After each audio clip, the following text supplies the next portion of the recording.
உலகின் மிகவும் திறமையான அறுவை சிகிச்சை நிபுணர் ஜான் ரதர்ஃபர்ட் ரைலி அவர்களுடைய வாழ்க்கை வரலாறு தான் நம்ம இந்த வீடியோவில் பார்க்க போகிறோம். 1837ஆம் ஆண்டு அயர்லாண்டில் இருக்கிற மன்ஸ்டருடைய கவுண்டி வாட்டர்ஃபர்டில் இருக்கிற வாட்டர்ஃபர்டில் வில்லியம் ரைலிக்கும் ஜேன் மார்கரெட் ரதர்ஃபர்ட் ரைலிக்கும் மகனாக பிறக்கிறார் ஜான் ரதர்ஃபர்ட் ரைலி. இவருடைய அப்பா ஒரு சீமனாக இருந்திருக்கிறாங்க, அதாவது கப்பல் மாலுமியாகவும் கடலோடியாகவும் இருந்திருக்கிறாங்க. இவருடைய குடும்பம் நல்ல நிலையில் வாழ்ந்து வந்திருக்கிறாங்க. ஜான் ரதர்ஃபர்ட் ரைலி குழந்தை பருவத்திலிருந்தே ஒரு ஒழுக்கமுள்ள குழந்தையாகவும் புத்தி கூர்மையுள்ள குழந்தையாகவும் வளர ஆரம்பிச்சிருந்தாங்க. இந்த நிலையில் 1842ஆம் ஆண்டு ஜான் ரதர்ஃபர்ட் ரைலிக்கு 5 வயசு இருக்கும்போது இவருடைய அப்பா இவரை படிக்க வைக்கிறதுக்காக வாட்டர்ஃபர்ட்லேயே இருக்கக்கூடிய ஒரு லோக்கல் பிரைமரி ஸ்கூலில் இவரை சேர்த்துறாங்க. அங்கு சேர்ந்து ஜான் ரதர்ஃபர்ட் ரைலி இவருடைய ஆரம்ப கல்வியை படிக்க ஆரம்பிச்சிருந்தாங்க. ஆரம்ப கல்வியின் போதிலிருந்து நேச்சுரல் ஹிஸ்டரி, இயற்கை வரலாறு, நேச்சுரல் சயின்சஸ், இயற்கை அறிவியல் இது போன்ற பாடங்களை மிகவும் ஈடுபாடோட ஜான் ரதர்ஃபர்ட் ரைலி படித்து வந்தாங்க. பிறகு 1847ஆம் ஆண்டு இவருடைய 10 வயதில் ஜான் ரதர்ஃபர்ட் ரைலி இவருடைய ஆரம்ப கல்வியை முடிச்சிடுறாங்க. இதுக்கப்புறமா இவருடைய அப்பா இவரை மேற்கொண்டு படிக்க வைக்கிறதுக்காக அந்த வாட்டர்ஃபர்ட்லேயே இருக்கக்கூடிய ஒரு லோக்கல் ஹை ஸ்கூலில் இவரை சேர்த்துறாங்க.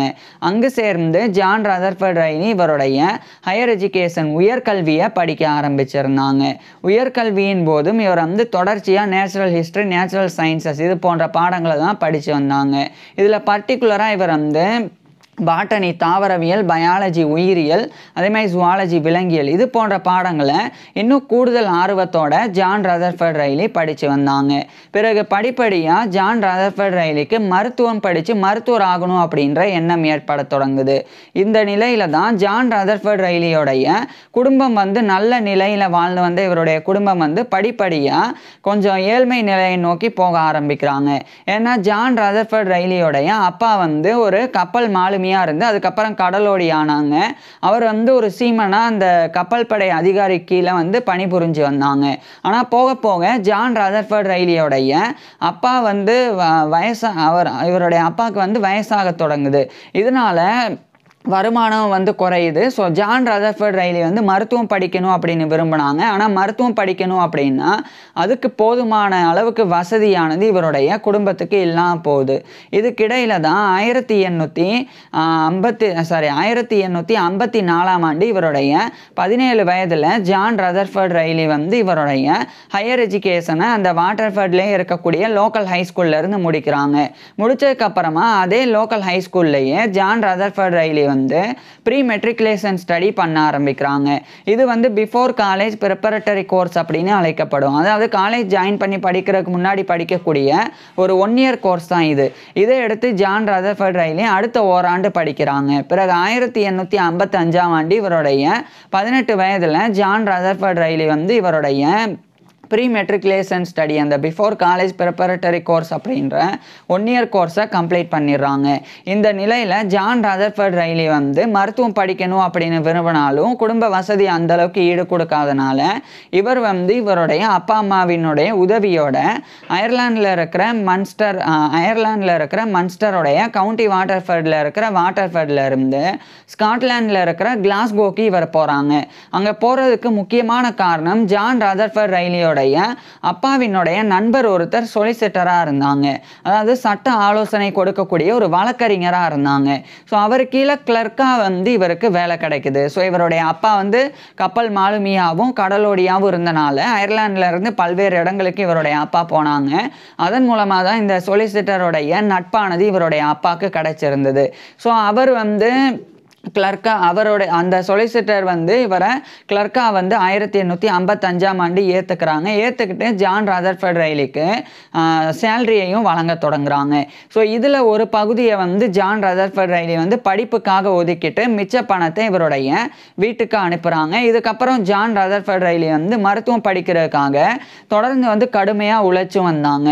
பிறகு 1857ஆம் ஆண்டு இவருக்கு 20 வயது இருக்கும்போது ஜான் ரதர்ஃபர்ட் ரைலி மருத்துவம் படிக்கிறதுக்கு உண்டான அந்த பணத்தை வந்து சேமிச்சிடுறாங்க. இதுக்கப்புறமா அந்த கிளாஸ்கோலே இருக்கக்கூடிய யூனிவர்சிட்டி ஆஃப் கிளாஸ்கோ அதனுடைய ஒரு அங்கமாக இருக்கக்கூடிய ஆண்டர்சனியன் இன்ஸ்டிடியூட், அது அந்த காலகட்டத்தில் ஆண்டர்சனியன் இன்ஸ்டிடியூட் அப்படின்னு அழைக்கப்பட்டது. அதுக்கப்புறமா அது வந்து ஆண்டர்சன்ஸ் யூனிவர்சிட்டி அப்படின்னு அழைக்கப்பட்டது. அது இன்றைய காலகட்டத்தில் யூனிவர்சிட்டி ஆஃப் ஸ்ட்ரத்கிளைட் அப்படின்னு அழைக்கப்படுது. ஸோ அங்கே இவர் வந்து 1857ஆம் ஆண்டு ஜாயின் பண்ணுறாங்க. ஜாயின் பண்ணி ஜான் ரதர்ஃபர்ட் ரைலி வந்து மருத்துவம் படிக்க ஆரம்பிக்கிறாங்க. குறிப்பாக எம்பிசிஎஸ்பி அப்படின்னா லட்டினில் மெடிசனே பேக்லோரேஸ் தெரிஜியே அப்படின்னு எக்ஸ்பான்ஷன். இதுவே இங்கிலீஷில் MBBS, bachelor of medicine and bachelor of surgery. இதுக்கு ஈடான மருத்துவ படிப்பை தான் ஜான் ரதர்ஃபர்ட் ரைலி வந்து அந்த ஆண்டர்சன்ஸ் யூனிவர்சிட்டி, அதாவது இன்றைய யூனிவர்சிட்டி ஆஃப் ஸ்ட்ரத்கிளைட், அங்கே வந்து ஜான் ரதர்ஃபர்ட் ரைலி வந்து படிக்க ஆரம்பிக்கிறாங்க. தொடர்ந்து இவர் படித்து வரும்போது இது வந்து யூனிவர்சிட்டி ஆஃப் கிளாஸ்கோவுடைய ஒரு அங்கமாக இருந்தனால யூனிவர்சிட்டி ஆஃப் கிளாஸ்கோலையும் இவர் வந்து மருத்துவ படிப்பை வந்து படித்தாங்க. இந்த நிலையில தான் 1858ஆம் ஆண்டு ஜூலை 19 அன்னைக்கு கிட்டத்தட்ட இவருடைய 21 வயதில் ஜான் ரதர்ஃபர்ட் ரைலி வந்து மார்கரெட் ஸ்கிர்விங் அப்படின்ற ஒரு பெண்ணை வந்து திருமணம் பண்ணிக்கிறாங்க. திருமணத்துக்கு அப்புறமா ஜான் ரதர்ஃபர்ட் ரைலிக்கும் இவருடைய மனைவியான மார்கரெட் ஸ்கிர்விங் ரைலி, இவங்க 2 பேருக்குமே வில்லியம் ரைலி அப்படின்னு ஒரு ஆண் குழந்தை பிறந்தது. அதாவது ஜான் ரதர்ஃபர்ட் ரைலி வந்து இவருக்கு பிறக்கிற ஆண் குழந்தைக்கு இவருடைய அப்பா பேரையே வைக்கிறாங்க. இது ஒரு பக்கம் இருக்க, இதுக்கிடையில் ஜான் ரதர்ஃபர்ட் ரைலி வந்து ரொம்ப நல்லா படித்து வந்தாங்க.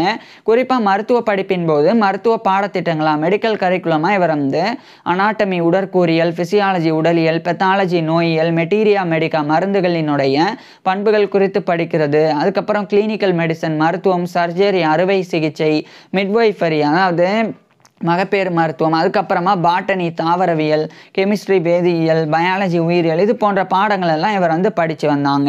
இதில் பர்டிகுலராக இவர் வந்து 3 சப்ஜெக்ட்ஸ், பாட்டனி, மெட்டீரியா மெடிக்கா, அதுக்கப்புறமா வந்து மிட்வைஃபரி, இதில் வந்து நிறைய ப்ரைஸஸ்லாம் வின் பண்ணாங்க. அதாவது பாட்டனிக்கும் மருத்துவத்துக்கும் என்ன சம்மந்தம்னா தாவரவியல், அந்த தாவரங்கள்லேருந்து எடுக்கப்படக்கூடிய சப்ஸ்டன்ஸ், அதை பயன்படுத்தி அதில் இருக்கக்கூடிய மருத்துவ குணங்களை பயன்படுத்தி நோய்களுக்கு சிகிச்சை கொடுக்கறது. ஸோ இதெல்லாம் உட்பட்டது பாட்டனி. அதேமாதிரி மெட்டீரியா மெடிக்கா, இந்த மெட்டீரியா மெடிக்கா அப்படின்றது வந்து தாவரங்களினுடைய சப்ஸ்டன்ஸில் இருக்கக்கூடிய மருத்துவ பண்புகள், அதனுடைய குணங்கள், அது பற்றி படிக்கிறது மெட்டீரியா மெடிக்கா. அதுக்கப்புறமா இந்த மிட்வைஃபரி அப்படின்றது பிரசவம் பார்க்குறது, மகப்பேறு மருத்துவம். ஸோ இந்த 3 இதில் நிறைய ப்ரைஸஸ்லாம் இவர் வந்து வின் பண்ண தொடங்கியிருந்தாங்க.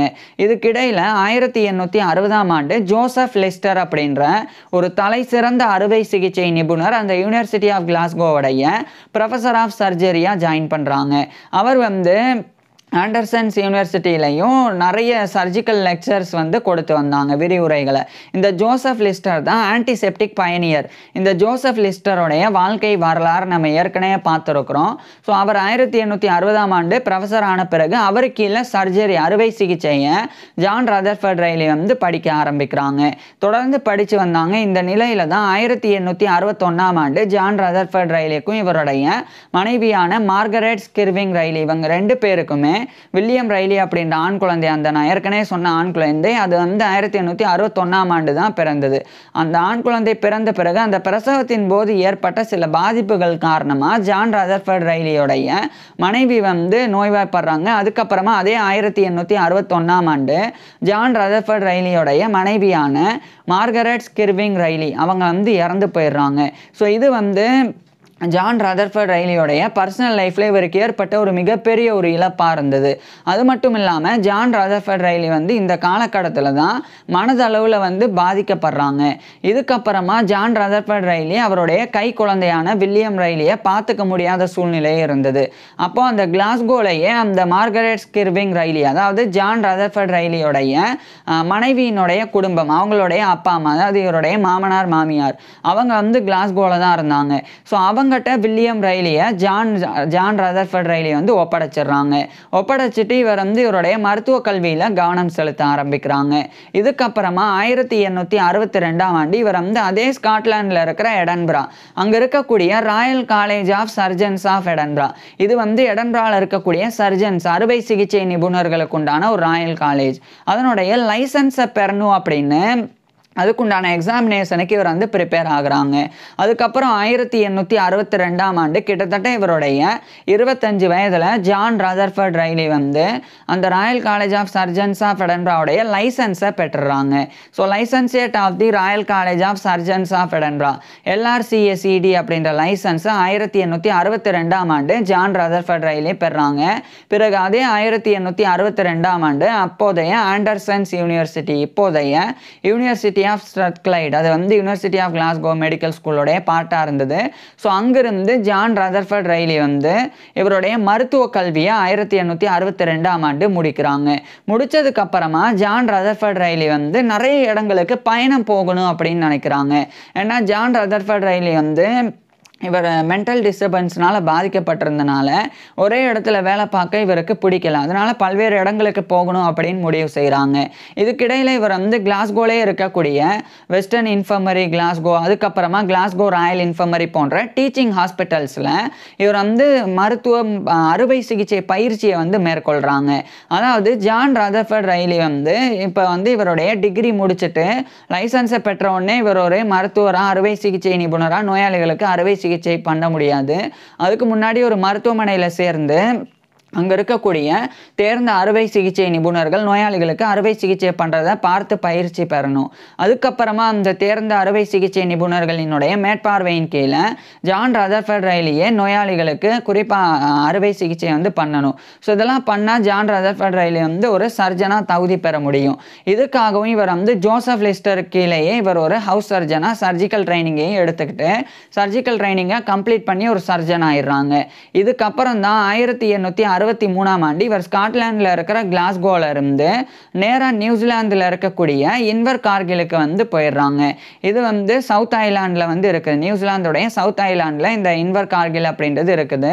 ஸோ அங்கே வந்து ஜான் ரதர்ஃபர்ட் ரைலி 1863ஆம் ஆண்டு மே மாதம் அங்கே வந்து போயிடுறாங்க. அங்கே போனதுக்கப்புறமா அந்த இன்வர் கார்கில்லையே ஜான் ரதர்ஃபர்ட் ரைலி வந்து ஒரு மருத்துவராக அங்கே வந்து மெடிக்கல் ப்ராக்டிஸை வந்து ஸ்டார்ட் பண்ணி ஒரு சர்ஜனாக அங்கே பணிபுரிய தொடங்குறாங்க. அதுக்கப்புறமா அதே இன்வர் கார்கில்லையே 1863 அக்டோபரில் ஜான் ரதர்ஃபர்ட் ரைலி வந்து சார்லட் ராபின்சன் அப்படின்ற இன்னொரு பெண்ணை ரெண்டாவதாக திருமணம் பண்ணிக்கிறாங்க. திருமணத்துக்கு பிறகு ஜான் ரதர்ஃபர்ட் ரைலி மற்றும் இவருடைய ரெண்டாவது மனைவியான சார்லட் ராபின்சன் ரைலி இவங்க ரெண்டு பேருடைய வாழ்க்கையானது ரொம்ப நல்லாவே போக ஆரம்பிக்குது. இந்த நிலையில் ஜான் ரதர்ஃபர்ட் ரைலி வந்து அந்த நியூசிலாந்துடைய சவுத் ஐலாண்டில் இருக்கிற இன்வர் கார்கில்லேருந்து இவருடைய மனைவியை அழைச்சிட்டு 1864ஆம் ஆண்டு அதே நியூசிலாந்துடைய சவுத் ஐலாண்ட்லேயே இருக்கக்கூடிய குயின்ஸ் டவுனுக்கு போகிறாங்க. அங்கே போய் அங்கே வந்து ஒரு மெடிக்கல் ப்ராக்டிஸ் பண்ணுறதுக்குண்டான லைசன்ஸை அங்கேயும் இவர் வந்து பெறாங்க. அதுக்கப்புறம் அதே சவுத் ஐலாண்டில் இருக்கக்கூடிய இந்த ஒரு முக்கியமான ஹோக்கிடிகா அப்படின்ற ஒரு இடத்துக்கு இவர் வந்து போயிடுறாங்க. அந்த ஹோக்கிடிகா அப்படின்ற இடத்துக்கு இவர் போன பிறகு அங்கே இருக்கக்கூடிய ஹோக்கிடிகா ஹாஸ்பிட்டல் அங்கே இவர் ஒரு சர்ஜன் சூப்பரிண்டெண்டண்டாக 1864ஆம் ஆண்டுடைய இறுதி காலகட்டத்தில் நியமிக்கப்படுறாங்க. ஸோ அங்கே ஜான் ரதர்ஃபர்ட் ரைலி வந்து ஒரு சர்ஜன் சூப்பரிண்டெண்டண்டாக பணிபுரிய ஆரம்பிக்கிறாங்க. அது மட்டும் இல்லாமல் அங்கே இருக்கக்கூடிய அந்த ஹோக்கிடிகாலே இருக்கக்கூடிய ஒரு ஜெயில், அந்த சிறைச்சாலை, அங்கேயும் இவர் ஒரு சர்ஜன் அறுவை சிகிச்சை நிபுணராக நியமிக்கப்படுறாங்க. அதை தொடர்ந்து 1865ஆம் ஆண்டு ஜான் ரதர்ஃபர்ட் ரைலிக்கும் இவருடைய ரெண்டாவது மனைவியான சார்லட் ராபின்சன் ரைலி இவங்க ரெண்டு பேருக்குமே ஒரு ஆண் குழந்தை பிறந்தது. இதுவும் ஜான் ரதர்ஃபர்ட் ரைலியோடைய பர்சனல் லைஃபாக இருந்தது. ஸோ ஜான் ரதர்ஃபர்ட் ரைலிக்கு வந்து முதல் மனைவி கூட ஒரு ஆண் குழந்தையும் ரெண்டாவது மனைவி கூட ஒரு ஆண் குழந்தையும் அப்படின்னு 2 குழந்தைகள் இருந்தது. இது ஜான் ரதர்ஃபர்ட் ரைலியோடைய பர்சனல் லைஃப், தனிப்பட்ட வாழ்க்கையாக இருந்தது. இது ஒரு பக்கம் இருக்குது. 1866ஆம் ஆண்டு ஜான் ரதர்ஃபர்ட் ரைலி வந்து அந்த ஹோக்கிடிகாலே இருக்கக்கூடிய ஹோக்கிடிகா லூனட்டிக் அசைலம் அப்படின்ற ஒரு சைக்கியாட்ரிக் ஹாஸ்பிட்டல், ஒரு மனநல மருத்துவமனை, அங்கே இவர் ஒரு சர்ஜனாக 1866ஆம் ஆண்டு நியமிக்கப்படுறாங்க. ஸோ அங்கே ஒரு அறுவை சிகிச்சை நிபுணராக ஜான் ரதர்ஃபர்ட் ரைலி வந்து பணிபுரிய ஆரம்பிக்கிறாங்க. ஸோ அங்கே வந்து மனநலம் பாதிக்கப்பட்டவங்களுக்கு சிகிச்சை கொடுக்கக்கூடிய அந்த ஒரு மருத்துவராகவும் இருந்து வந்தாங்க. இந்த நிலையில தான் 1867 மார்ச் மாதம் இந்த உலகத்துக்கே மிக முக்கியமான ஒரு மாதமாக இருந்தது. ஏன்னா ஜோசப் லிஸ்டர், நான் ஏற்கனவே சொன்ன அந்த ஆன்டிசெப்டிக் பயனியர், அவர் வந்து ஆன்டிசெப்டிக் சர்ஜிக்கல் அந்த ஒரு மெத்தடை 1867 மார்ச்சில் ஒரு ரிசர்ச்சாக எழுதி ஒர்க் பண்ணி அதை வந்து பப்ளிஷ் பண்ணுறாங்க. அதில் வந்து அவர் வந்து கார்போலிக் சோக்டு பேண்டேஜஸ், அதே மாதிரி ட்ரெஸ்ஸிங்ஸ், இந்த கட்டு போடுறது அதெல்லாம் வந்து பயன்படுத்தணும் அப்படின்னு ஜோசப் லிஸ்டர் கூறியிருந்தாங்க. அதாவது நான் புரிகிற மாதிரி சொல்கிறேன். இப்போ ஆன்டிசெப்டிக் அப்படின்ற என்னன்னா, அந்த காலகட்டத்திலெல்லாம் நிறைய பேர் வந்து ஒரு சின்ன காயம் ஏற்பட்டாலே அந்த காயம் பெரிதாகி இறந்து வந்தாங்க. அதுக்கப்புறமா நிறைய பேர் வந்து அறுவை சிகிச்சைக்கு உள்ளாக்கப்படும் போது, இப்போ வந்து ஏதாவது ஒரு இப்போ கிட்னி ஸ்டோன் இருக்குது, அந்த கிட்னி ஸ்டோனை ரிமூவ் பண்ணணும், அதுக்காக வந்து அறுவை சிகிச்சை பண்ணணும் அப்படின்னு அவங்களுக்கு வந்து அறுவை சிகிச்சை பண்ணுறாங்கன்னா அந்த கிட்னி ஸ்டோனை வந்து சக்ஸஸ்ஃபுல்லாக ரிமூவ் பண்ணிடுவாங்க. ஆனால் அந்த அறுவை சிகிச்சை பண்ண அந்த இடம், அந்த அறுத்த அந்த காயம், அங்கே வந்து ஸ்ட்ரெச்சிங் வந்து பண்ணிடுவாங்க, தையல்லாம் போட்டுருவாங்க. ஆனால் அந்த காயமானது சில அப்படின்னு சொல்கிறத விட பல நபர்களுக்கு அந்த காலகட்டத்தில் ஆறவே இல்லை. அந்த காயம் ஆறுறதுக்கு பதிலாக அந்த காயத்தினுடைய தீவிரம் அதிகரித்து அந்த நபர்கள் வந்து இறந்து போனாங்க. இதனாலே நிறைய பேர் வந்து சர்ஜரி பண்ணிக்கிறதுக்கே பயந்து வந்த காலகட்டம் அது. இது எதனால் ஏற்பட்டது அப்படின்னா, அதுதான் வந்து செப்டிக் ஏற்படுது. காற்றுல நமக்கு தெரியாத கிருமிகள் அந்த காயத்தில் படைஞ்சு அந்த ஜேர்ம்ஸ், அந்த கிருமிகள் எல்லாமே வந்து அந்த பெரிதாக்கி அதன் மூலமா செப்டிக் ஏற்படுத்தி அந்த மனிதனை வந்து கொன்னுருது அப்படின்றது இதன் மூலமா தெரிய வந்தது. அப்ப அதை வந்து எதிர்க்கணும் அப்படின்னா கெமிக்கல்லாம் பயன்படுத்தி ஆன்டிசெப்டிக் பயன்படுத்தணும். அந்த ஆன்டிசெப்சிஸ் வந்து பயன்படுத்தினா அந்த காயத்தினுடைய தீவிரம் அதிகரிக்காது. உதாரணத்துக்கு இப்போ இங்கே வந்து அறுவை சிகிச்சை பண்ணியிருக்கிறாங்கன்னா அங்கே இருக்கக்கூடிய அந்த காயம் வந்து ஸ்ட்ரெச்சிங் பண்ணதுக்கு அப்புறமா அங்கே வந்து கார்போலிக் அப்படின்ற அமிலம், கார்போலிக் அப்படின்ற கெமிக்கல், அதில் வந்து மூழ்கடிக்கப்பட்ட ஊற வைக்கப்பட்ட பேண்டேஜஸ், அதே மாதிரி ட்ரெஸ்ஸிங்ஸ், அதாவது இந்த பஞ்சு கட்டு போடுறது அதெல்லாம் பயன்படுத்தி அங்கே வந்து கட்டு போடணும். ஸோ அப்படி பண்ணுறது மூலமாக அது ஆன்டிசெப்டிக்காக பயன்படும். அப்படி ஆன்டிசெப்டிக்காக இருக்கும்போது அங்கே இருக்கக்கூடிய கிருமிகள் வந்து அழிஞ்சு போயிடும். கிருமிகள் அழிகிறனாலேயே காயம் வந்து படிப்படியாக நம்மளுடைய உடலே அந்த காயத்தை சரி பண்ண ஆரம்பிக்கும். ஸோ இதுக்காக தான் அந்த ஆன்டிசெப்டிக் பயனியராக இருந்து ஜோசப் லிஸ்டர் வந்து ஒரு ஒர்க்கு 1867 மார்ச்சில் வெளியிட்டாங்க. இதை பார்த்த உடனே ஜார்ஜ் ஹோகார்த் பிரிங்கல் அப்படின்னு சொல்லி ஒரு அறுவை சிகிச்சை நிபுணர், அவர் வந்து ஆஸ்திரேலியாவில் சக்ஸஸ்ஃபுல்லாக இந்த ஆன்டிசெப்டிக் சர்ஜிக்கல் மெத்தடை வந்து பயன்படுத்தி, அதாவது சர்ஜரி பண்ணதுக்கு அப்புறமா ஆன்டிசெப்டிக்கை வந்து பயன்படுத்தி அந்த மனிதர்களை வந்து காப்பாற்ற தொடங்குறாங்க. இதை வந்து இவரும் கேள்விப்படுறாங்க. அதாவது ஜான் ரதர்ஃபர்ட் ரைலியும் இதை வந்து கேள்விப்படுறாங்க. ஜான் ரதர்ஃபர்ட் ரைலியும் இந்த காலகட்டத்தில் நியூசிலாந்துடைய சவுத் ஐலாண்டில் இருக்கிற ஹோக்கிடிகா ஹாஸ்பிட்டலில் வந்து ஒர்க் பண்ணி வராங்க. ஸோ இவரும் ஒரு சர்ஜன் தான். ஸோ அப்போ இவரும் வந்து அங்கே வந்து சர்ஜரி பண்ணும்போது ஆன்டிசெப்டிக் முறையை இவருடைய அந்த மென்டோராக இருந்த ஜோசப் லிஸ்டர், அவர் கீழே தான் இவர் சர்ஜரியே படித்தாங்க. ஸோ அவருடைய கூற்றை இவர் முழுமையாக ஏற்றுக்கிட்டு அந்த ஆன்டிசெப்டிக் சர்ஜரி பண்ணணும் அப்படின்னு, அந்த ப்ரொசீஜர் வந்து பண்ணணும் அப்படின்னு ஜான் ரதர்ஃபர்ட் ரைலி வந்து முடிவு பண்ணுறாங்க. இது ஒரு பெரிய விஷயம். ஏன்னா அந்த காலகட்டத்திலலாம் பெருசாக இந்த ஆன்டிசெப்டிக் முறையானது அந்த அளவுக்கு வந்து ஏற்றுக்கொள்ளப்படலை. ஆனால் ஜான் ரதர்ஃபர்ட் ரைலி அதை ஏற்றுக்கிட்டு 1868ஆம் ஆண்டு ஜனவரி மாதம் முதல் முறை நியூசிலாந்துடைய சவுத் ஐலாண்டில் இருக்கிற ஹோக்கிடிகாவில் இருக்கக்கூடிய ஹோக்கிடிகா ஹாஸ்பிட்டலில் இவர் வந்து 3 கேசஸுக்கு இந்த ஒரு சர்ஜரி வந்து பண்ணிட்டு ஆன்டிசெப்டிக் வந்து பயன்படுத்துகிறாங்க. குறிப்பாக வந்து கார்போலிக் கெமிக்கலில் அந்த பேண்டேஜை, அதுக்கப்புறமா ட்ரெஸ்ஸிங்ஸ் எல்லாம் வந்து முக்கியம். அதுக்கப்புறம் அதை வந்து பயன்படுத்தி அதை ஒரு ஆன்டிசெப்டிக்காக வந்து இவர் பயன்படுத்தினாங்க. அதுக்கப்புறம் அந்த இவர்னால, அதாவது ஜான் ரதர்ஃபர்ட் ரைலினால் அறுவை சிகிச்சைக்கு உள்ளான நோயாளிகள் வந்து அடுத்து வந்து செப்டிக்னால பாதிக்கப்படலை, அவங்க வந்து காப்பாற்றப்பட்டாங்க. ஸோ இதை வந்து ஜான் ரதர்ஃபர்ட் ரைலி வந்து உறுதி செய்கிறாங்க. ஸோ ஒட்டுமொத்த நியூசிலாந்துலேயே முதல் முறை ஜான் ரதர்ஃபர்ட் ரைலி தான் ஆன்டிசெப்டிக் சர்ஜிக்கல் டெக்னிக்கை வந்து பயன்படுத்தினாங்க. ஸோ இது ஒரு மிகப்பெரிய பெருமையாக இருந்தது. இதுக்கப்புறம் அதே 1868ஆம் ஆண்டு நியூசிலாந்துடைய சவுத் ஐலாண்டில் இருக்கிற அந்த ஒரு இடத்துல இருந்து, அதாவது அந்த ஹோக்கிடிகால இருந்து இவர் வந்து மறுபடியும் யுனைடெட் கிங்டமுக்கு கிளம்புறாங்க. குறிப்பாக ஸ்காட்லாண்டில் இருக்கக்கூடிய எடன்பராக்கு இவர் போகிறாங்க. அங்கே போகும்போதே இங்கிலாந்துடைய லண்டனில் இருக்கிற த லான்செட் அப்படின்ற ரொம்ப ஃபேமஸான மெடிக்கல் ஜேர்னல், அதில் இவர் வந்து ஜான் ரதர்ஃபர்ட் ரைலி வந்து அதே 1868ஆம் ஆண்டு அந்த ஆன்டிசெப்டிக் சர்ஜரி டெக்னிக்கோடைய வெற்றியை வந்து ஒரு அக்கௌண்ட்டாக எழுதி பப்ளிஷ் பண்ணுறாங்க. இதுக்கப்புறம் அந்த எடன்பராவில் இருக்கக்கூடிய, நான் ஏற்கனவே சொன்ன royal college of surgeons of Edinburgh, அதனுடைய லைசன்ஸ் இவர் 1862 பெற்றிருந்தாங்க. இப்போ வந்து அதனுடைய ஜான் ரதர்ஃபர்ட் ரைலி வந்து அதனுடைய ஃபெல்லோஷிப்பையும் பெறணும் அப்படின்னு முடிவு செய்கிறாங்க. ஸோ அதுக்காக தான் ஸ்காட்லாண்டில் இருக்கிற எடன்பராக்கு இவர் போயிருந்தாங்க. அங்கே போய் அந்த எக்ஸாமினேஷன் அட்டன் பண்ணி அதே 1868ஆம் ஆண்டு மே இந்த காலகட்டத்தில் Royal college of surgeons of எடன்பராவுடைய ஒரு ஃபெல்லோவாகவும் இவர் வந்து தேர்ந்தெடுக்கப்படுறாங்க. So fellow of the Royal college of surgeons of Edinburgh FRCSED அப்படின்ற இந்த ஒரு பட்டத்தை கௌரவத்தை 1868ஆம் ஆண்டு ஜான் ரதர்ஃபர்ட் ரைலி பெறாங்க. அதை தொடர்ந்து ஜான் ரதர்ஃபர்ட் ரைலி வந்து மறுபடியும் ஹோக்கிடிக் ஹாஸ்பிட்டலுக்கே திரும்பிடுறாங்க. நியூசிலாந்துக்கு திரும்பி 1869 காலகட்டத்தில் தொடர்ச்சியாக ஜான் ரதர்ஃபர்ட் ரைலி வந்து இவருடைய வேலையை வந்து பார்க்க ஆரம்பிக்கிறாங்க.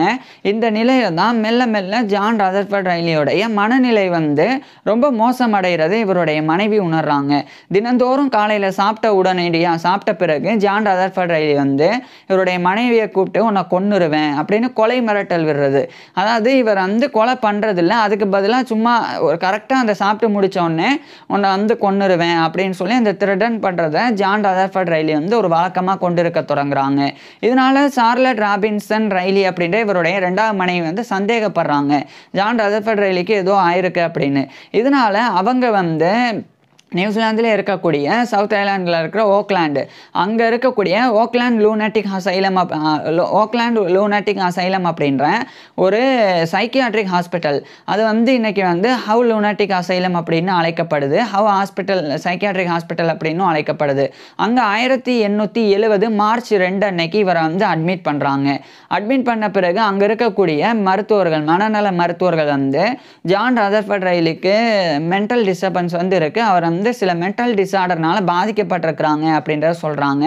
அதுக்கப்புறம் ஓரளவுக்கு அந்த ஒரு பிரச்சனையிலிருந்து ஜான் ரதர்ஃபர்ட் ரைலியை வந்து அந்த ஓக்லாண்ட் லூனாட்டிக் அசைலம்லேருந்து இவரை மீட்கிறாங்க. மீட்டுட்டு 1870 மார்ச் 26 அன்னைக்கு இவரை வந்து டிஸ்சார்ஜ் பண்ணிடுறாங்க. இதுக்கப்புறம் ஜான் ரதர்ஃபர்ட் ரைலி வந்து அந்த பிரச்சனையிலேருந்து ஓரளவுக்கு மீண்டுறாங்க. மீண்டதுக்கப்புறமா ஜான் ரதர்ஃபர்ட் ரைலி வந்து இவருடைய மனைவியையும் குழந்தைகளையும் அழைச்சிட்டு நேரடியாக இவர் வந்து அந்த சவுத் பசிபிக் ரீஜனில் இருக்கக்கூடிய ஓசியானியா அங்கே இருக்கிற ஃபிஜி அப்படின்ற ஒரு ஐலாண்ட் கண்ட்ரி, அது வந்து ரிபப்ளிக் ஆஃப் ஃபிஜி அப்படின்னு அழைக்கப்படுது அஃபீஷியலாக. அந்த ஃபிஜியில் இருக்கக்கூடிய ஒரு லெவுக்கா அப்படின்ற ஒரு இடம். ஸோ அங்கே வந்து இவருடைய ஃபேமிலியை அழைச்சிட்டு போயிடுறாங்க. அங்கே போனதுக்கப்புறமா அங்கே இருக்கக்கூடிய ஃபிஜியன் பார்லிமெண்ட்டோடைய ஒரு மெம்பராக அதே 1870ஆம் ஆண்டு ஜான் ரதர்ஃபர்ட் ரைலி வந்து தேர்ந்தெடுக்கப்படுறாங்க. ஸோ ஒரு எம்பி ஆகிடுறாங்க. ஆனால் எம்பி ஆனாலும் அந்த பதவியை இவர் வந்து சில பர்சனல் ரீசன்ஸ்க்காக ரிசைன் பண்ணிடுறாங்க.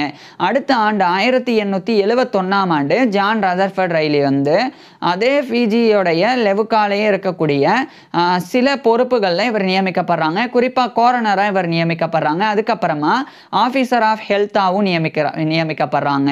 கோரனர் அப்படின்னா இப்போ ஒரு மர்டர் நடந்திருக்கு, இல்லைன்னா ஒரு சாவு இருக்குது, ஒரு இறப்பு இருக்குது, அந்த இறப்பு திடீர்னு நடந்ததாவோ அல்லது ஒரு கலவரத்தின் மூலமாக நடந்ததாவோ அல்லது சந்தேகத்துக்குரிய இறப்பாவோ இருந்தது அப்படின்னா அதை விசாரிக்கிறதுக்கு நியமிக்கப்படக்கூடியவங்க தான் கோரனர் அப்படின்றது.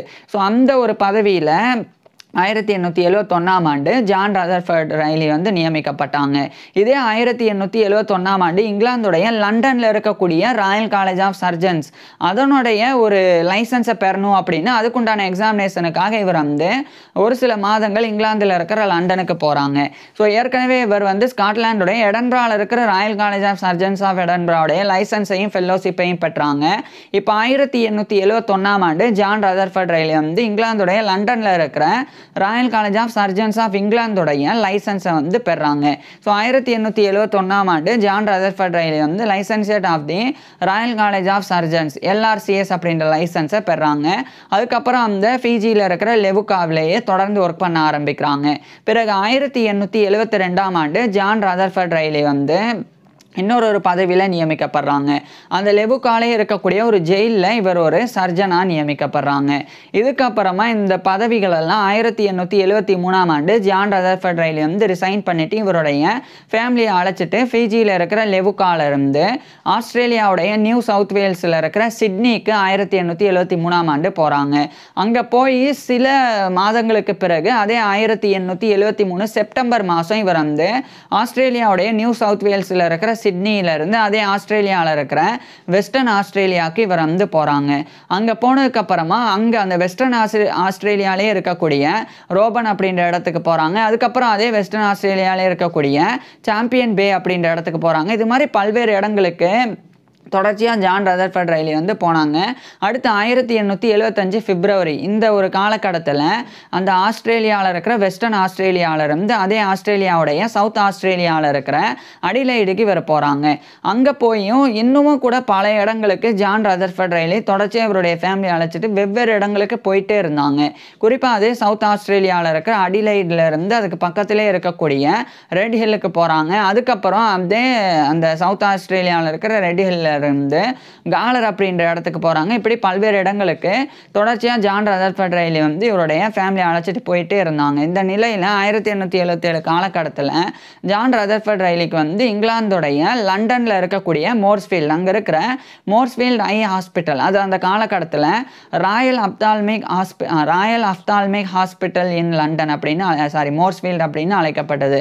அந்த ராயல் அப்தால்மிக் ஹாஸ்பிட்டல் மோர்ஸ்ஃபீல்டு அங்கே வந்து ஸ்பெஷல் ட்ரைனிங்காக இவர் வந்து அங்கே வந்து போகிறாங்க. ஆஸ்திரேலியாவுடைய சவுத் ஆஸ்திரேலியாவிலேருந்து அங்கே இங்கிலாந்தில் இருக்கிற லண்டனில் இருக்கிற மோர்ஸ்ஃபீல்டுக்கு இவர் போய் அங்குமே சில பயிற்சிகள்லாம் இவர் எடுத்துக்கிறாங்க. அதுக்கப்புறமா அதே லண்டனில் இருக்கிற கோல்டன் ஸ்கொயர் அங்கே வந்து ஜான் ரதர்ஃபர்ட் ரைலி போகிறாங்க. அங்கே போனதுக்கப்புறமா அந்த கோல்டன் ஸ்கொயர்லேயே இருக்கக்கூடிய hospital for throat year and chest அந்த ஒரு மருத்துவமனையில் ஜான் ரதர்ஃபர்ட் ரைலி கூடுதல் பயிற்சிகளையும் பெறாங்க. இந்த நிலையில் தான் இவர் வந்து யுனைடெட் ஸ்டேட்ஸில் இருக்கிற பென்சில்வேனியா அங்கே இருக்கிற யூனிவர்சிட்டி ஆஃப் பென்சில்வேனியாவிலிருந்து இவர் வந்து டாக்டர் ஆஃப் மெடிசன் இது வந்து மெடிசனில் போஸ்ட் கிராஜுவேட் எம்டி அப்படின்றது அந்த டிகிரியை 1879ஆம் ஆண்டு ஜான் ரதர்ஃபர்ட் ரைலி வந்து பெறாங்க. இந்த நிலையில் இதே 1879ஆம் ஆண்டு சவுத் ஆப்பிரிக்காவில் ஜூலு வார் நடந்தது.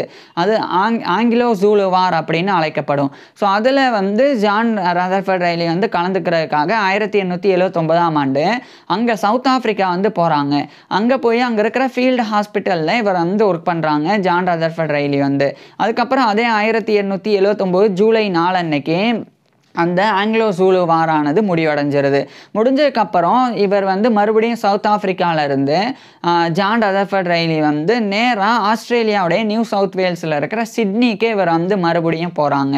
இந்த நிலையில் இவர் வந்து ஸ்காட்லாண்டுடைய எடன்பிராவில் இருக்கக்கூடிய Royal college of Physicians of Edinburgh அதனுடைய லைசன்ஸையும் பெறணும் அப்படின்னு முயற்சிக்கிறாங்க.